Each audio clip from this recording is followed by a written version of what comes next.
What's going on, everyone? Juicebags here, and welcome back to the channel for some big news in the Dungeon Defenders universe. Now, this is not news specifically about the games. It is news about Chromatic as a company. Now, this information is not official Chromatic news. However, I have gotten out the shovel and started digging to see exactly what is going on in Chromatic Games.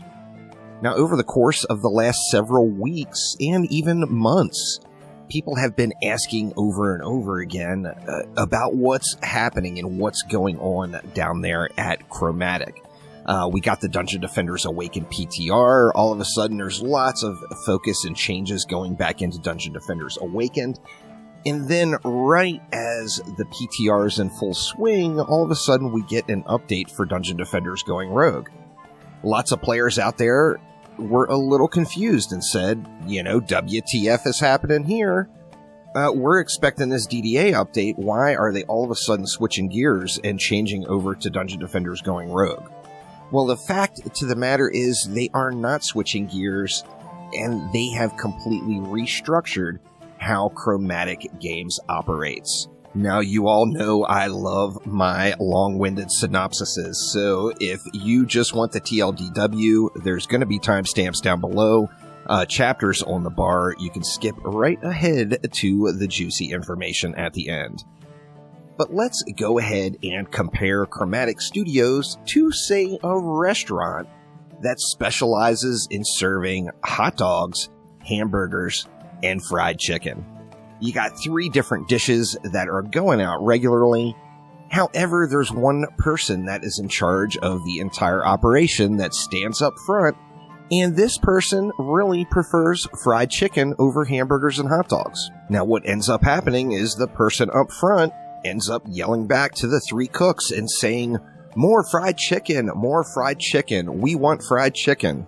And everything gets switched over to fried chicken cooking focuses. And then, say, the person that is cooking up the burgers says, hey, I've got a great new thing that I'd love to do with this hamburger. Why don't you check it out and give me approval to make this thing happen? Well, the person up in the front is very focused on their fried chicken, and the hamburger sits there under that heat lamp waiting for approval to get sent out to that hungry guest. What ends up happening is the guest waits too long and the hamburger never gets served.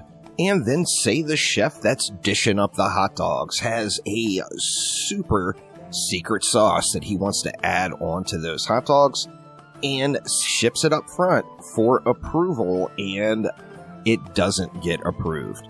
So the person that's creating and working on that particular product thinks it's a great idea.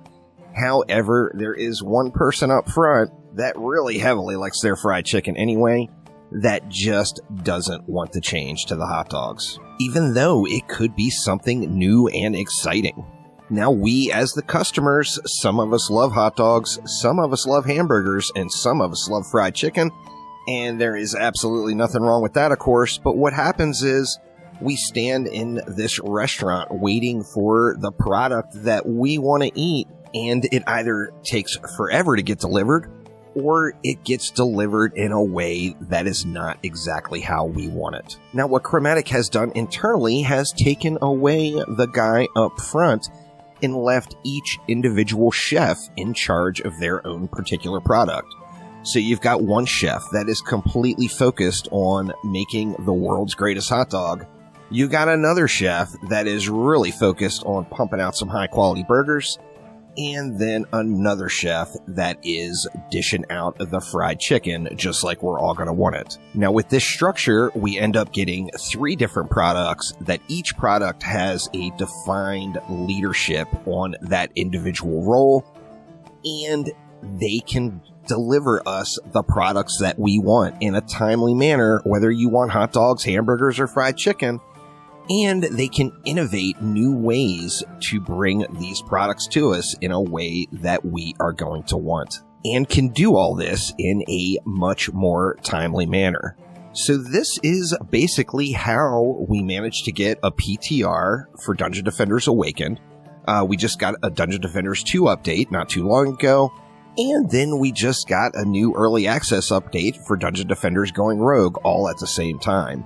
And that is because each individual department has their own lead working on developing and pushing out that product to us.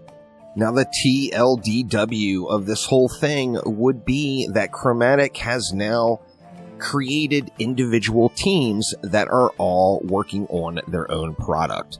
So there's a lead for Dungeon Defenders 2, there's a lead for Dungeon Defenders Awaken, there's a lead for Dungeon Defenders Going Rogue, and these individual people or developers are able to work and create their vision of that particular game under the support structure of the entire company, getting help where they need it from other areas. This means that we're going to get more updates in a more timely manner for all of the Dungeon Defenders products. So excited to see what's coming, excited to see exactly how this all goes. However, I personally really believe that this is some changes that were a long time coming. As a lot of you all know, we had a long break with no updates in Dungeon Defenders 2 over 2 years. We've had a long time with no updates from Dungeon Defenders Awaken when Dungeon Defenders Going Rogue was being developed. And now we're going to be able to get development on all of these products all at the same time. So it gives Chromatic the ability to work on 3 games at once, as there are 3 separate teams all working on those individual products.